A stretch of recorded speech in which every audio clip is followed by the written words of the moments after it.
Praise the lord. యేసునామ స్మరణ అనే ఉదయకాల కార్యక్రమానికి మీ అందరికీ స్వాగతం అండి. ఈ ఉదయకాలము దేవుడు మనందరికీ చాలా చక్కటి వాగ్దానాన్ని ఇస్తూ ఉంటున్నాడు. మరి నిన్నటి దినమందు మా సంఘంలో దేవుడు మాకు విడుదల చేసిన వాగ్దానం ఈరోజు మీ అందరికి కూడా విడుదల చేస్తున్నాడు. చద్దాము. కీర్తనలు 37వ కీర్తన 11వ వచనం. దీనులు భూమిని స్వతంత్రించుకుందరు, బహుక్షేమము కలిగి సుఖించెదరు. దేవుడు దీనులకు ఒక గొప్ప ఆశీర్వాదం దేవుడు దయచేస్తూ ఉంటున్నాడు. భూమిని స్వతంత్రించుకుంటారు, బహుక్షేమం కలిగి సుఖించెదరు అనే మాట మనం చూస్తూ ఉంటున్నాము. బైబిల్ గ్రంథంలో చాలామంది భూములను స్వతంత్రించుకున్నారు. అయితే దానిలో దీనులైన వారు ఎక్కువ శాతం మనం చూస్తూ ఉంటున్నాము. దేవుడు సాత్వికులను ప్రేమించి వారికి స్వాస్థ్యాన్ని ఇస్తూ వారిని గణపరుస్తూ ఉంటున్నాడు. దేవుడు నిన్ను మరి భూమిని స్వతంత్రించుకునేలాగా నేను హెచ్చిస్తాడని ఇదే అధ్యాయంలో మనం చూస్తూ ఉంటున్నాము. కాబట్టి మన దేవుడు నీకు ఒక స్వాస్థ్యాన్ని ఇవ్వడానికి ఇష్టపడతా ఉంటున్నాడు. అయితే నీవు దీనంగా ఉన్నట్లయితే, నీవు తగ్గింపు స్వభావం కలిగి ఉన్నట్లయితే దేవుడు నీకు దయచేస్తూ ఉంటాడు.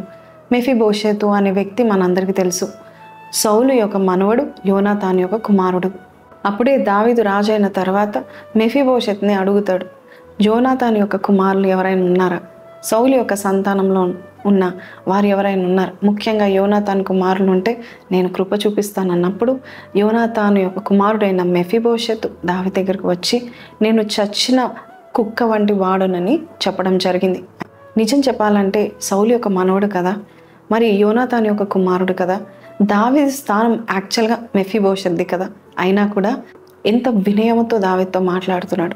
ఆ వినయాన్ని బట్టి దావీదు ఒక మాట చెప్తా ఉంటున్నాడు. సౌలుకున్న ఆస్తిపాస్తులు, సౌలుకున్న పొలాలు, సౌలుకున్న భూములన్నీ కూడా మెఫీబోషెత్ స్వాధీనం చేస్తానని చెప్పాడు. ఒక రాజుకుండే ఆ యొక్క స్వాస్థ్యాన్ని మెఫీబోషెత్కి ఇచ్చేస్తాడు. అంతేకాదు ఆయన జీవించినంత కాలం బ్రతుకు దినములన్నిట రాజు ఎదుట, రాజు దగ్గర కూర్చొని భోజనం చేయడానికి, కుమారులతో సమానంగా భోజనం చేయడానికి అర్హతనిచ్చాడు. ఈరోజు నీ కూడా దేవుడు అటువంటి అర్హతనిస్తున్నాడు. ఒకవేళ నాకు నా తాత ముత్తాతలు లేక నా తండ్రులు, నా పితరులు నాకు ఎటువంటి ఆస్తి మిగిలించలేదని నువ్వు బాధపడకు. నీవు దీనంగా ఉంటూ దేవుని సన్నిధిలో ఆయన యొక్క ఆజ్ఞలు గైకొంటూ నువ్వు జీవిస్తూ ఉంటుండగా భూమిని స్వతంత్రించుకునేలాగా దేవుడు నిన్ను హెచ్చిస్తాడని దేవుడు చెప్తా ఉంటున్నాడు.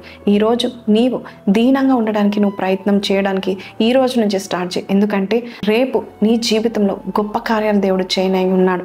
చాలాసార్లు మనము ఇల్లులు చూస్తూ ఉంటాం కదండి. ఈ ఇల్లు బాగుంది, ఎంత బాగా కట్టుకున్నారని చూస్తూ ఉంటారు. అయితే దేవుడు అంటున్నాడు, నీవు దీనంగా ఉంటే నీ మనసులో నీ కోరికను నేను తీర్చడానికి సిద్ధంగా ఉన్నాను.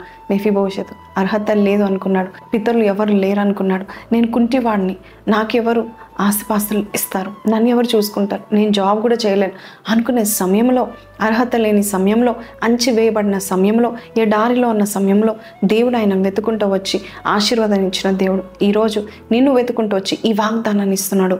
భూమిని స్వతంత్రించుకునే ఆశీర్వాదం నేను నీకు ఇస్తాను, నీవు ధైర్యంగా ఉండు. అలాగే నీకు ఏదైతే కష్టంగా ఉందో, ఏదైతే జరగదని నువ్వు అనుకుంటున్నావో అసాధ్యమైన కార్యాలను కూడా అవకాశాలుగా దేవుడు మార్చబోచున్నాడు. నీ జీవితంలో నీవు అవకాశాలు చూడబోచున్నావు. కాబట్టి ఈ యొక్క కొత్త వారాన్ని నువ్వు స్టార్ట్ చేస్తున్నావు కదా, ఈరోజు దేవుని సన్నిధిలో ప్రభా నేను దీనంగా ఉంటే నువ్వు నన్ను హెచ్చిస్తావు ప్రభా, భూమిని స్వతంత్రించుకునేలాగా చేస్తావు, అంతేకాదు బహుక్షేమం కలిగి సుఖించేలాగా చేస్తావు. ఈ వాగ్దానం నా కొరకు ఇచ్చావు అని నీవు విశ్వాసంతో ఈ వాగ్దానం ఎత్తి పట్టుకోనండి. ప్రతి దినము కూడా ఈ వాగ్దానం పట్టించండి, దీనంగా ఉండడానికి ప్రయత్నం చేయండి. నీ దేవుడు నిన్ను హెచ్చింపబోచున్నాడు, నీ కొమ్ము దేవుడు హెచ్చింపబోచున్నాడు. కాబట్టి ఈ మాటలు మీతో మాట్లాడినట్లయితే నాతో కలిసి ఈ ఉదయకాలం ప్రార్థనలో ఏకీభవించుతామా? కళ్ళు మూసుకోండి. ప్రార్థన.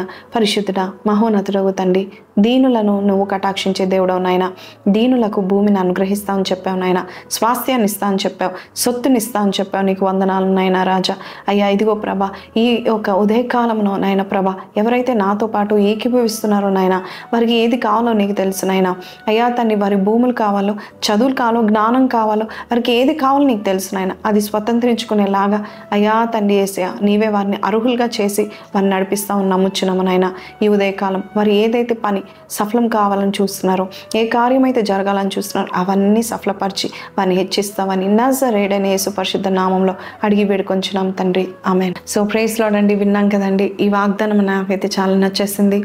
మన దేవుడు మనకి గొప్ప స్వాస్థ్యాన్ని ఇవ్వడానికి ఇష్టపడతా ఉంటున్నాడు. అయితే ఎవరు దీనంగా ఉన్నారో, ఎవరు దీనులుగా వినయంగా ఉన్నారో, ఎవరు తగ్గించుకొని ఉన్నారో వారిని హెచ్చించడానికి ఆయన ఎప్పుడు సంసిద్ధంగా ఉన్నాడు. సో ఆశీర్వాదానికి రెడీ అవ్వండి. దేవాది దేవుడు మిమ్మల్ని మీ కుటుంబాలను బహుగా దీవించును గాక.